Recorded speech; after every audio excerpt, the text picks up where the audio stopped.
Hello again, everybody, and welcome to the Mike Francesa podcast on the Mike Francesa channel, on the Bet Rivers Network, on YouTube on this Friday evening.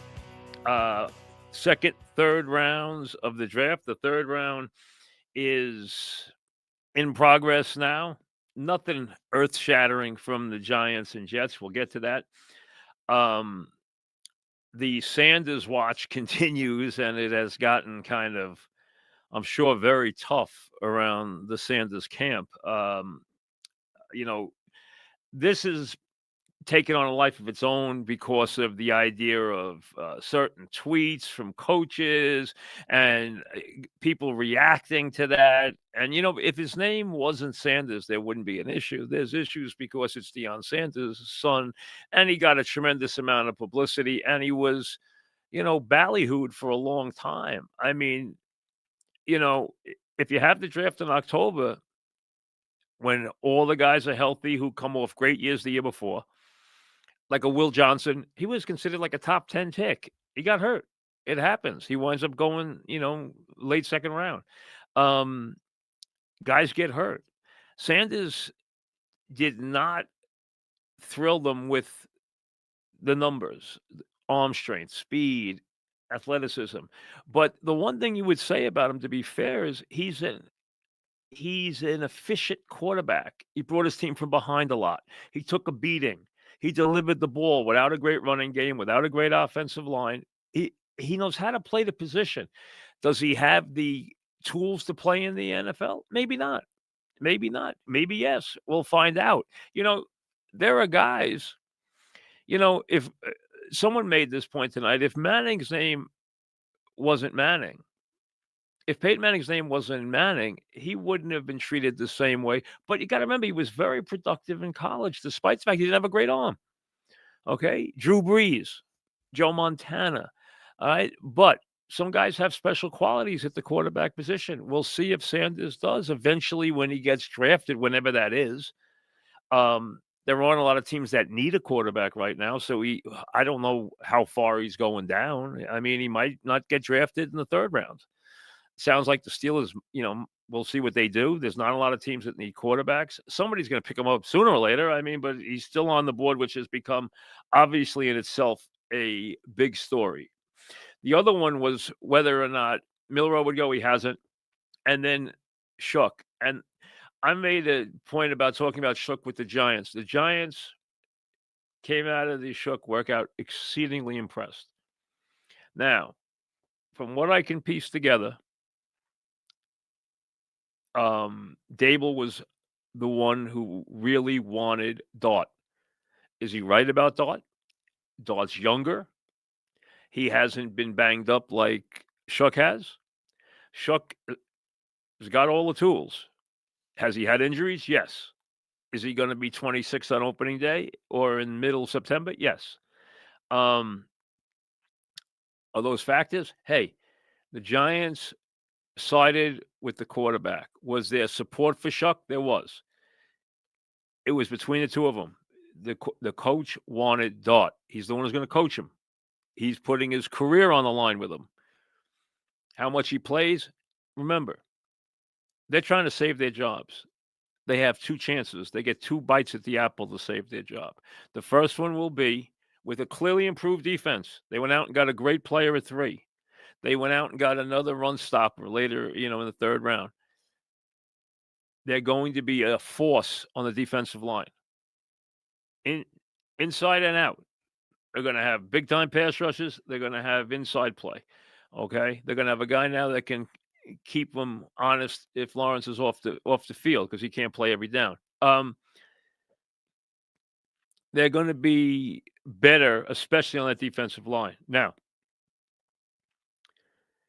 if they get off to, remember, they tell you, in a tough division, they're the 4th team in a tough division, in a division that has three prominent quarterbacks and a Super Bowl champion, and they have the toughest schedule in the league. That's a lot to overcome, and they know they have to win. Now, should they get off to that slow start? Okay? Should they get off to that slow start? we will then see Dart. If they're 0-5, 1-6, 2-7, whatever it is, they make the change. They're now 0 for 1. They did not get the wins with Wilson. They get one more bite at the apple. Can they put together some big time performances and show the development of Dart? And for then for Dable to keep his job, he would have to have you believe that going into 26, there are no issues, that the Giants have found their quarterback. If Dart plays in the second half of the season and does not show them instant impact, he's going to have a different coach in 26. That's all there is to it. But it does allow them 2 bites at the apple. First one with Wilson. They get off to a good start. They can develop Dart all year. They win. They're highly competitive. The defense plays a lot better. Wilson gets them to the end zone a lot more. And they are competitive, somewhat exciting, play some decent football, wins 8 or 9 games, wins 7 or 8 games. I'd say 7 to 8 with some competition, with some tough losses, could get him another year. I think anything 6 or lower is probably going to get him fired. But if they're have one win and Dart comes in and lights it up the second half of the year or the last 7 games, now you've established your guy. Now you have a future. And now, hey, we're not going to change on this coach. We're not going to pull the rug out from under this quarterback when he's developed something with this coach. That's the second bite at the apple. That's what they have this year. The Giants are going to have a very strong defensive line. They have a big playmaker at wide receiver. They have a quarterback who has known winning in his career. He hasn't been the same player the last couple of years. So we'll see. Now, the Jets, they're building nuts and bolts. I went out and took a tight end from LSU. I don't know the LSU tight end. I haven't seen him very much. I know the book on him is he makes clutch catches. He has good hands. He doesn't look like a great athlete, but hey, if he catches the ball and he catches it in traffic and he catches it in the clutch, that's all you can ask for. That's all you can ask for. That's all you can ask for. So we know what they're doing.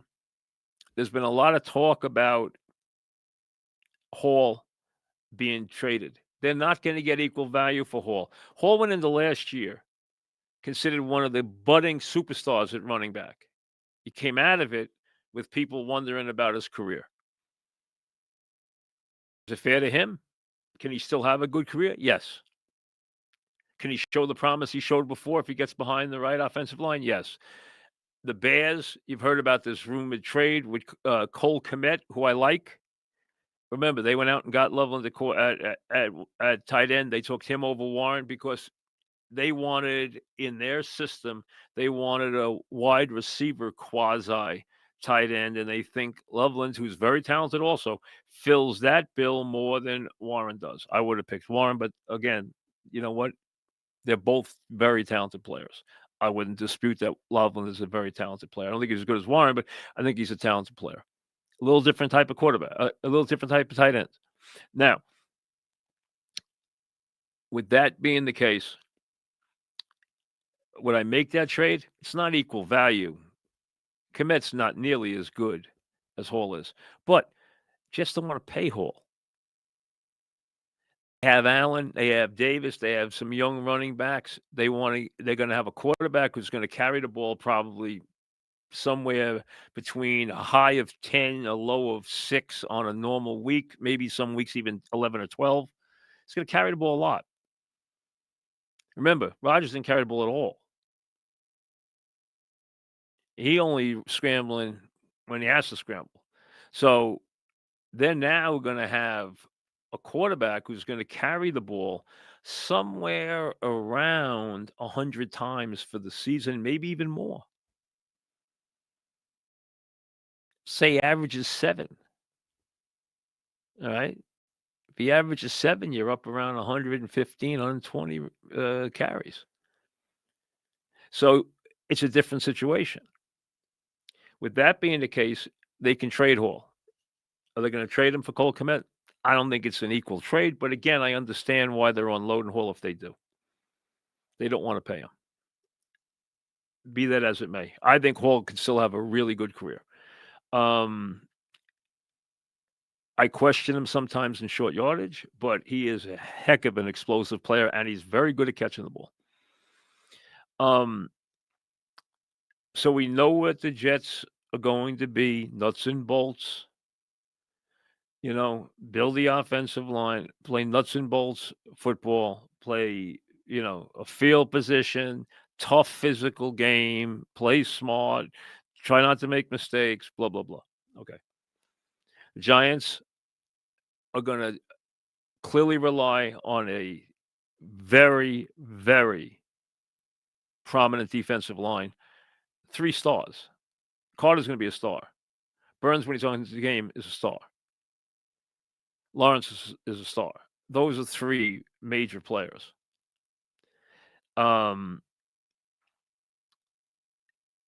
If the other parts of the defense play the same way, or at least pick it up, they could be good. Now, clearly the Giants have to prove that when they play teams like the Philadelphia Eagles just don't line up and run for 275 yards. Okay, that can't happen. It shouldn't happen. And it can't happen anymore if they want to be competitive. So the Giants put their eggs in the Dart basket long term. If Dart doesn't work out, or if Shuck looks like a star in New Orleans, and Dart just looks, Dable's dead. Shuck went 40 to New Orleans. Nobody else was looking for a quarterback before that. He wasn't going to get by New Orleans for a variety of reasons. He'll probably be their starting quarterback. He's 26 years. He will be 26 years old at the start of the year. He's a strong. Listen, he looks the part, and you've seen guys on ESPN loving him. Okay, they didn't take him. The reason why, I'm told, is Dable. Hey, he's got to coach the guy. You want to try and give the coach what he wants. And in most cases, he better be right about this one. If he's not going to be there. That's all. Now, Sanders, it is what it is. The only story left is go and make people pay for you being embarrassed. That's all. I thought he handled it well last night. I didn't see him make any comments tonight. I think the best thing Dion can do is make no comments. Don't get caught into a trap. Don't answer anonymous quotes. Were there some nasty anonymous quotes? Yes. Did coaches talk about how he acted in interviews? Yes. Hey, I know people have railed about that stuff being anonymous. It's always anonymous at draft time. You don't know who's putting it out. It might be a team could be putting it out that wants to get to draft a guy. There's all kinds of stuff, games that go on with the media and with leaks before the draft. It's part of the game. So don't get bent out of shape about positive or negative opinions at the draft. There's always a million opinions floating around during the draft. It's part of the game. All right, quickly on the NBA before I get to what was a tough night for the locals in baseball. Celtics lose. You're just keeping an eye on them to make them work. Tatum wasn't supposed to play. He did. Brown had a knee. He played. Brown didn't have his normal night. Celtics, some puzzling strategy late. Give Magic credit. They played hard defensively. They got their 60 points out of, their big 2. And they win a game, which is going to be good for them going forward. It's going to be good for them. They didn't get swept. They were competitive. They played hard in game 2. They played really hard in game 3 and won it. That's a good win for them. If they ever win another game in a series, it's been a great series for them. It's already been a hold your head up high series for them. Bucks beating the Pacers tonight. No surprise. Pacers are not a team that travels well. They're not a good road team. They're an offensive team, first of all. They're a soft team, and they don't play well on the road. We know that. They get beat tonight by the Bucks going away. And then right now you have the T-Wolves and the Lakers just in the beginning of the second quarter. Okay. Knicks are Sunday at 1. We'll be on with the podcast after the Knick game Sunday. They're playing Sunday at 1. Knicks get that extra day, gives their core rest. I think he's going to have to utilize Robinson more in key spots defensively because their rim protection is abominable. They're getting killed in the paint. They're getting killed at the front of the rim. In the fourth quarter, Robinson, I know they worry about Robinson on the offensive end, but the bottom line is they need him to rebound and provide some rim protection. It's barren. They get killed in the paint. They're getting killed at the front of the rim. I mean, Duran's killing them. All right. Mets losing tonight. Only thing about that is it ruined the Vientos moment, number one. Number two, sooner or later, they had to have a bad break. I mean, they've been playing just out of their minds. The only thing is, let's be honest, Soto could have, and I'll go that this is right between could have and should have. And it's more than could have, but it's not to should have caught the ball. He's not a great outfielder. Ball was hit a long way, surprisingly. He could have caught the ball. I'm not going to go as far as he should have caught the ball. But let's say it was halfway to should have, more than just could have caught the ball. He didn't. And then runner goes and scores from first base on a base hit going on the pitch. Abrams scores. They get a walk-off. Mets take a loss. Hey, Mets have been rolling so high, they got to lose sometime. That's all there is to it. All right? Sooner or later, you got to have a bad night. Mets bounced back, got the big hit from Vientos, and then couldn't make it stick. Now to the Yankees. This is a little different. Yankees came up with the late runs, got the sac fly from Wells, and then, hey, we're going to the ninth and let's have some fun.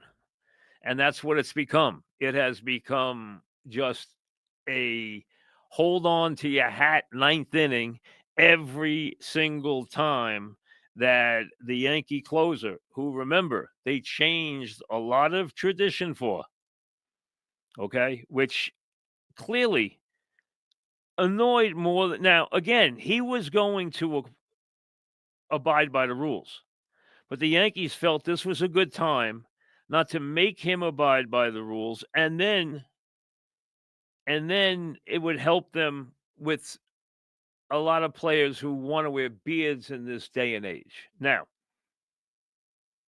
okay, it's not that people wear beards as much as you don't have to shave every day anymore because, like, stubble's like cool. It's like people like that now. So you don't let it get shaggy, but you don't have to shave every day. But let's be honest. Williams has been atrocious. He has had no control. He has looked lost, and he now gets booed the first sight of him at Yankee Stadium, and he has got to dig himself out of a real hole now. Guys come here, and when they get off to a bad start, they can dig themselves a hole, as we know. Well, he has dug himself a crater in a very short amount of time. I mean, they have no faith. The faithful have no faith in him now, as he's coming in and not even getting any outs. He's not retiring any batters. You got to go to him. I mean, he's supposed to be the guy, but could he have gotten off to a worse start here? I mean, it's unbelievable. Really, the numbers are just, for a guy who has the reputation he has, he's pitched 8 innings, given up 12 hits, 12 runs. He's walked 7. I mean, his whip is 2.38. The batting average against is 343. I mean, let's just say it's been a very tough start.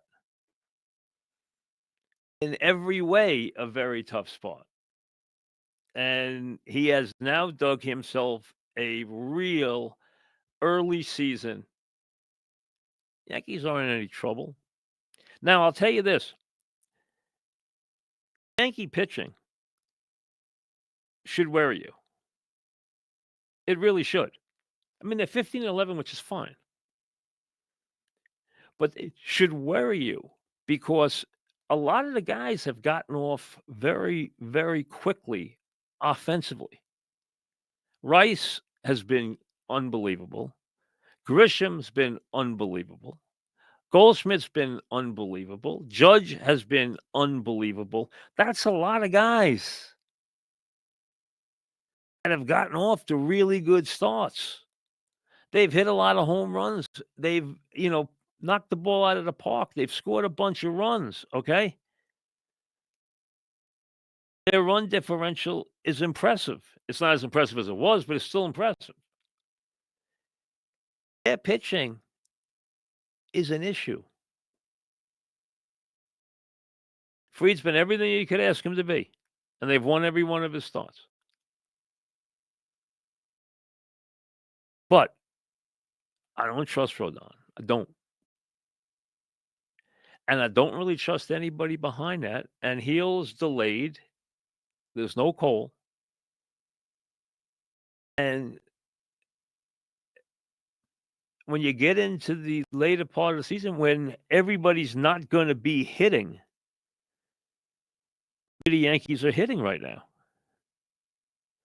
I mean, the Yankee offensive numbers. I mean, Judge is hitting 408. Goldsmith's hitting 364. I mean, these guys are doing what they're supposed to do in a big way. It's not going to continue. They're going to hit some skids offensively. Yeah, not everybody's hitting. I'm not saying everybody is, okay? But you got Rice having a fast start. Grisham's had an incredible start. Chisholm hasn't hit for average, but he's had a lot of big knocks. They've hit a lot of home runs. They have 1, 2, 3, 4, 5, 6 players that have 4 or more home runs, and we're not out of April. Rice has got 6, Grisham's got 6, Judge has got 7, Chisholm's got 7. That's a lot of home runs. Goldschmidt leads the league in hits, or he did as of yesterday or the day before. I mean, the offense has been good. All right, there are guys, even Volpe, who's, he's still got 4 home runs.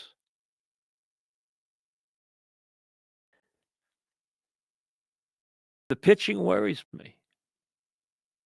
I don't think they're a great club long term. I think they will have to do stuff to improve this pitching. Now, what am I concerned about Williams? Yes. Am I ready to make a change or anything? No. But I'll tell you, this can snowball. It's gotten uncomfortable for him already at Yankee Stadium. You're going to have to build him up a little bit on the road because at Yankee Stadium right now, it's ugly. And it's not going to get better until he gets better. And right now, he's getting pounded. He's not fooling anybody. When he gets it over the plate, they're sending it back to the tune of 343 batting average. I mean, the ball Kirk hit tonight was a rip. Grisham had no chance on that ball. He plays shallow anyway, but he had no chance on that ball. So the Mets give one away in the ninth with a lead. Hey, can't win every night. Yankees give one away in the ninth with a lead. Hey, this has become an issue. How big an issue? You don't want to go crazy yet. It's April 25th. But it's April 25th. But you've already played 26 ball games. That's 3 or 4 days away from 20% of the season. It goes fast. Would I be worried about the Yankee pitching? I would. Do I think the Yankees are a juggernaut? No. Do I think they're going to miss the guys that are hurt? Yes, very much, especially as the season wears on. Is the American League easy? Really easy. Really soft. Unless the Tigers, who have to prove that they have more in that lineup than they show, I don't see anybody in the American League that's going to scare anybody. I think the Red Sox are going to be a bigger pain than you think.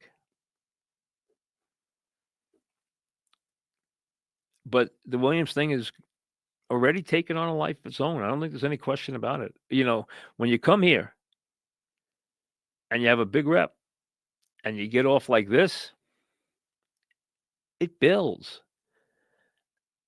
These fans don't have a high tolerance to blowing games in the ninth inning at home. They don't take a whole lot of that. It doesn't take a whole lot of that to get them a little cranky, as he's found out already.